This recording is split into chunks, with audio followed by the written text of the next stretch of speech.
Hello, hello. Masayang araw sa inyong lahat. Magandang buhay mga Kadon Motorides. So ito, pauwi na tayo galing trabaho. Kailangan kumayod para panggastos sa next ride natin. Speaking of rides, so habang tayo pauwi, gusto ko lang sanang i-share sa inyo yung last ride natin, no? The longest ride na experience natin. Simulan lang tayo nagmumotor, no? So last month nag-ride tayo puntang Baguio, from Parañaque, Baguio, Atok, the former highest point elevation Philippine Highway System. Tapos pumunta tayo din sa pumunta din tayo sa Tinok, Ifugao, the new highest point ng Philippine Highway System natin. So from Tinok, Ifugao, then sagad balik sa Baguio, then Manila. So it's a 4-day ride. Sobrang nakakapagod pero very memorable. Kasama ko lang ang aking OPR, ang aking wife, pati na aking pare who is riding the 80-160 Honda. Kasama rin yung partner niya. So samahan niyo po kami at gusto namin ibahagi din sa inyo, at ito rin yung isa sa mga experiences na gusto natin i-keep. So let's go!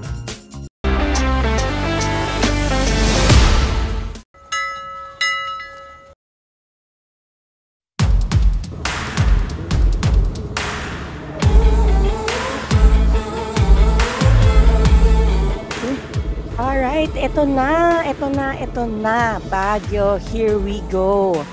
So 4:15 ng umaga, umalis na kami dito sa bahay and en route. And ang first na stop namin is where minit namin yung mga kasama namin. And sobrang excited ko na. Actually, hindi pa ako natutulog during this time. Pero okay lang.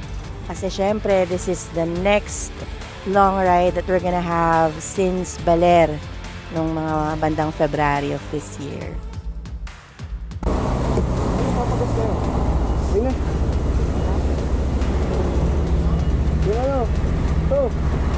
Yes, carbon. Ito. Ano nga na, pag ano, yung first stopover natin. Okay. Pero makadali tayo. Ano mo yung ano? Magre-reset ulit ako eh. Magpunot ako dito. Kita nyo naman mga kapwa doon at Kadon Motorride. Talagang ready kami kasi full yung oil namin. Di namin kailangan magpagas kahit na start pa lang yung ride namin. And safety first. So yun yung pinag-uusapan nila. Kailangan na sana namin i-connect yung feedcom. Pero mamaya na sa first stopover.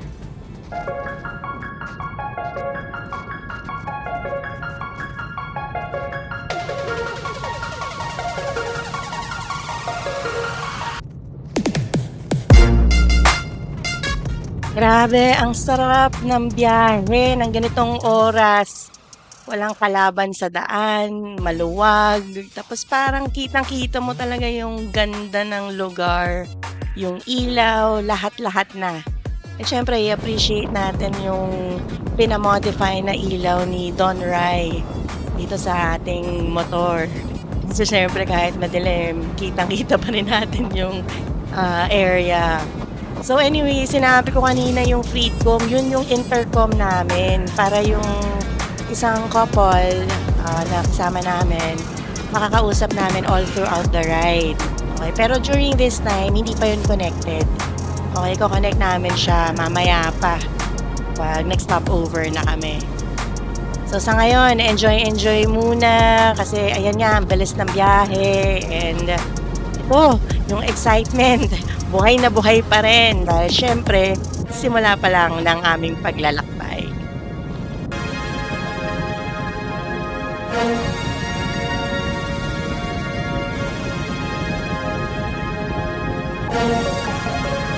Nasa EDSA na kami at this time and hindi ko sure kung napansin nyo kanina dumadaan kami nung Ayala Tunnel. Nung sinasabi ko nga na yung ilaw ng aming motor, sobrang ganda. Appreciated during that time. And actually, yun yung gusto kong sabihin. Less than 1 hour nasa EDSA na kami. Ganong levels. Yung sa normal na sitwasyon, good luck sa amin.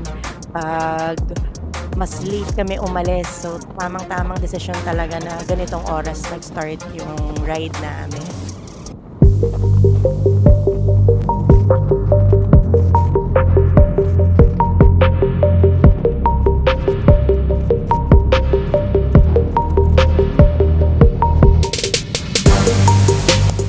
So, makwento ko lang, and gano'n naman talaga, 'di ba, pag nagra-rides tayo, ang daming kwento, and lahat na ng mga rides mo, mako-compare mo para malaman mo kung ano talaga yung magandang desisyon sa susunod na gagawin mo na ride. So, nung nagbaler kami, medyo late kasi kami nakaalis. Supposedly, dapat 8 hours lang yung ride na yon. Of course, excluding the stopovers. Pero sa case namin, it took us about 12-13 hours before we arrived at our destination. So, syempre, bakit ganon? Bukod sa first time namin, syempre, malaki talagang factor yung time ng pag-alis. Okay, kasi nung time na yun, umalis kami talaga mga 7 siguro, 7, 8 o'clock na ng umaga. So, yun, tinahak namin, dinanas namin lahat na ng traffic. And ito, mapapansin nyo sa ride na to, dahil 4 o'clock pa lang, nagbabiyahe na kami. Parang ang bilis. Ito, nasa Bulacan na kami, pag tinignan nyo. Pero of course, syempre, edited na yung mga videos. Sa time na involved, about an hour or so. Aga pa on the other hand, and yeah, may chika ako tungkol dyan sa traffic na yan. Pero kung Bulacan at Bulacan lang ang pag-uusapan, dito rin kasi kami dumaan nung nagpunta kami ng Baler. So, makakompare talaga namin na pag aga umalis, well, ayan, mas aga-aga kang makakundar or makaka-move towards your destination, so to speak. Kasi nga, mas mabilis yung progress natin when it comes dun sa long drive. Ngayon, habang nagbabiyahe, well, nag-uusap na kami ni Don Ray. Siyempre, parang lumalayo kami, nagbabiyahe kami ng mahaba, nag-explore kami. Pero actually, hindi pa namin na-explore yung Bulacan. Maraming magagandang tourist spots dito. So, parang sabi niya, parang maganda yatang puntahan to one of these days. Short ride lang, kumbaga kahit day trip lang ba, ganyan. Sabi nila marami din daw mga resorts dito, pero hindi pa yun yung target namin. Siyempre kasi ang gusto talaga namin balikan or makakauwi kami on the same day. Pero ano yan, i-reserve natin ang planning session para dito sa short ride na i-explore naman namin siguro yung Bulacan. Well, para sa mga nanonood, baka naman meron kayong mga suggestions na pwede namin puntahan. Lalo na dito sa area na to kasi nakakahaba pala nitong Bulacan. Ala namin napakaikli lang pero yeah, ang daming area. So this is our first stopover, Petron, Plaridel, and yes, time to gas up and stretch a little bit. Ayun.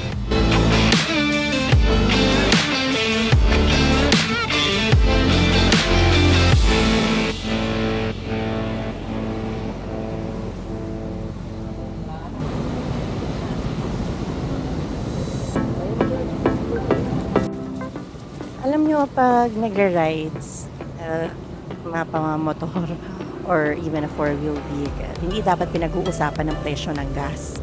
Pero bilang OBR ako, mapapansin ko, grabe ang layo ng presyo ng gas dito sa Bulacan kumpara mo sa presyo ng gas sa Maynila. So, wala lang. Magandang opportunity na dito talaga kami nagpagas, kumbaga. And ang ironic and sobrang grateful kami kasi noong time na nagpagas kami, saktong-saktong, biglang bumuhos yung ulan, as in buhos siya. So may mga ibang riders din na doon tumigil sa gas station kasi nga bumubuhos yung ulan. Pero ang bilis lang din, lang siya talaga. Tumigil din after a while. And well, nag-uusap naman kami kasama yung aming isa pang couple, sina Benji at Sati. And yung decision is sa susunod na lang kami mag-stop over kung saan magbe-breakfast na kami. So sa ngayon, dito sa biyahe namin or at least sa videos, well actually nasa Pampanga na to. Ganun kabilis, syempre. And yung mga konting spots yung gusto namin i-highlight habang nagbabiyahe. Ayun, enjoy lang din. Kasi iba talaga yung site dito. Bukod sa mararamdaman mong mainit, kasi 'di ba Pampanga nga, iba pa rin yung view. Tulad nito, pag tinignan mo, napalawak tignan, pero parang napakapayapa na may fields sa gilid, considering nasa bridge ka.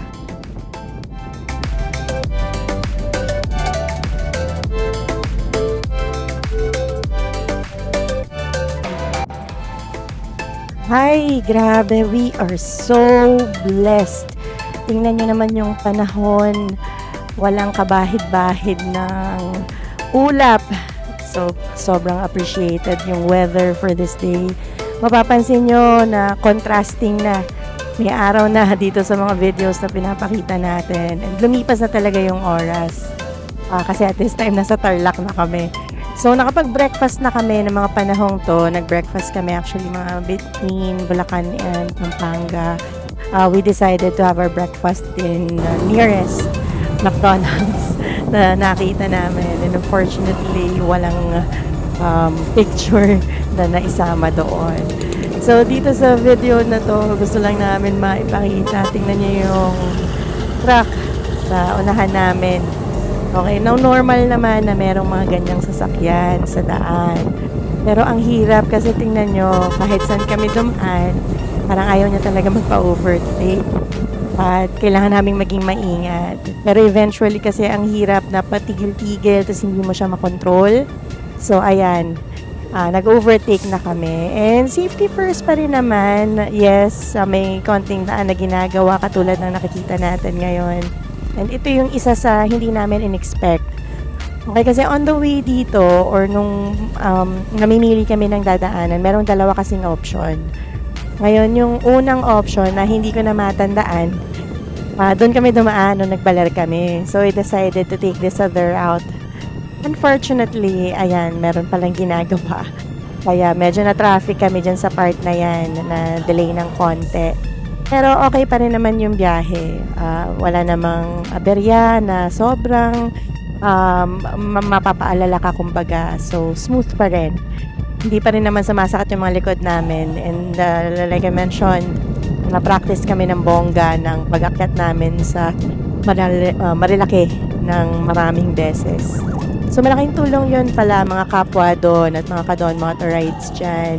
Kung sakaling magpe-prepare kayo sa isang long ride, every week or every other day, kung kaya ng powers nyo, practice na talaga. Yung biyahe kasi mula Parañaque hanggang Marilaki, it takes us about an hour or two. Okay, and the more na nagra-rides ka, the more kasi na nakukondisyon yung katawan mo. Okay, so dito sa video natin, nasa Pangasinan na kami.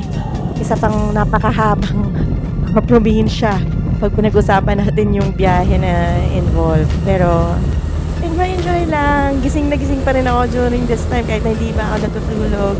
And maipakilala ko lang kahit man lang side view. Ayan, ang aming kasama dito sa mahabang ride na yan. Minsan lang namin sila makuna ng picture for this video. Pero salamat at merong instax kasi syempre mas malawak yung pwedeng makunan kahit pa paano. So, ayan, from time to time, dahil connected na naman din yung ano namin, yung intercom, nag-uusap to keep everybody company, mag-usap na rin kung merong internet, and all of that. Feel yung honey ni Don Rai. Ayan, lakas ng ganap, lakas ng tama, pati ba naman yung build. Ito na daw, it's a good premonition for all of us.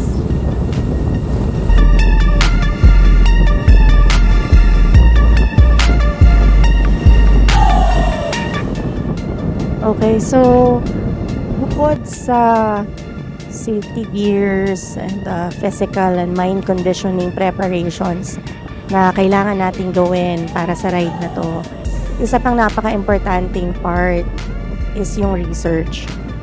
tagumpay. So, si Don Ray ang naging bahala sa pagre-research ng mga dadaanan, nung mga requirements, like yung vest, kailangan talaga pala daw yun sa Baguio.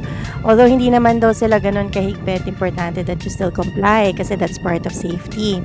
So yung mga ganong klaseng research, yun ang ginawa ni Don Ray. Ako naman, ang ginawa ko is the preparation and the accommodations. Naghanap na ako ng tutuluyan namin para pag-akyat namin sa Baguio, makakapagpahinga kami.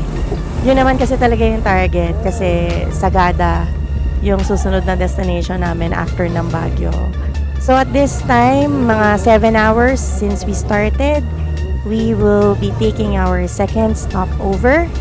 We are so near yet so far. We are now in La Union. And as you can see, 11:30, stretching, pahinga, kain, and then later on, share na namin yung actual experience ng pag-akyat ng Baguio.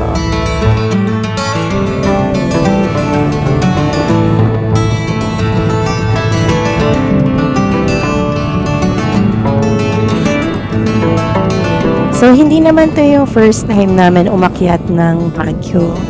Pero, first time namin ito umakyat na board an ADV motorcycle. So, kakaiba pa rin yung experience kahit na nakapunta na kami ng Baguio. Kasi ito pa, based sa research namin, ang Cannon Road ay passable na ng motorcycles and vehicles. Pero, nung nandun na kami en route, may notice na applicable lang pala yun sa Baguio residents. So, we had to take the longer route and pass by through MacArthur. And dahil dyan, medyo humaba ng konti yung biyahe, pero okay lang naman. Okay, kasi syempre nai-enjoy na namin yung lamig ng Baguio at this point. And kakaiba yung experience noon dahil first time namin pupunta ng Baguio na dumaan na MacArthur Highway. Okay, nung last na dumaan kami ng MacArthur Highway, nag-bus lang kami noon, pero parehas kaming tulog. Ito, hindi ka naman pwedeng matulog en route kasi syempre nasa motorsiklo ka. And then, ayan, nakikita nyo sa video, diba? Yung kulimlim na yan is actually because malamig. And syempre, nasa may bundok area ka na. Pero mga ano lang to, mga 2:00 pa lang yung time na yan. Pero ito na kasi, nandito na kami. Baguio na to. Ramdam mo ba yun?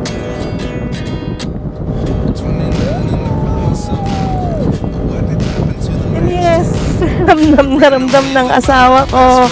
Yung kakaiba syempre na makitang na-enjoy niya yung ride and treating his success. Kasi siya yung nag-akyat sa amin dito sa Baguio aboard ng motorcycle. Is this really happening? I can't believe it's true. I'm just as surprised as you. Is this really happening? So obviously, hindi talaga ako yung nag-research ng mga dadaanan kasi hindi ko alam na meron palang Marcos Highway Tunnel. Eh, ang alam ko lang na tunnel is yung Ayala Tunnel tsaka Kibyang Tunnel na napuntahan na namin syempre. Pero ito na nga, kakaibang experience. Meron pala nito dito. Hindi ko pa alam kung ano man yung detalye or research surrounding that tunnel. Pero, alam mo yun, nung dumaan kami doon, parang, ay, nasa na tayo? Ano to? Bakit meron ganito? Nakakatawa. Kakaiba yung experience pag dumaan ka pala ng Marcos Highway papuntang Baguio. State, yeah. Is this really happening? I can't believe it's true. So, after nung tunnel experience na yan, masabi ko lang sa mga kapwa OBR ko, kapwa doon, mga ka-Don Motor Rides na nanonood, yung napaka-full ko sa experience na to. Kasi mararamdaman mo talaga na yung pakaliit mo sa isang napakalaking mundo. Yung napakalaki ng mundo na pwede pa natin na ma-explore. So, kung nagda-doubt ka kung kaya mo ba or hindi, o sa kaanumang dahilan bakit hindi ka matuloy-tuloy sa long ride na gusto mong gawin, Pag gusto, may paraan, at ayaw, may dahilan. Dun lang. Just open the door. One thing certain, I'll always be yours. So, hindi mo masasabi na nasa Baguio ka unless na-experience mo ang city traffic. As you can see here, nasa gitnaan na kami dumadaan dahil may build-up ng mga sasakyan. Pero pansinin nyo yung mga taxi, nakababa ang mga windows niyan kasi natural ang aircon dito sa Baguio. One of its most unique features. And that's it. We are here, touchdown. And until our next video,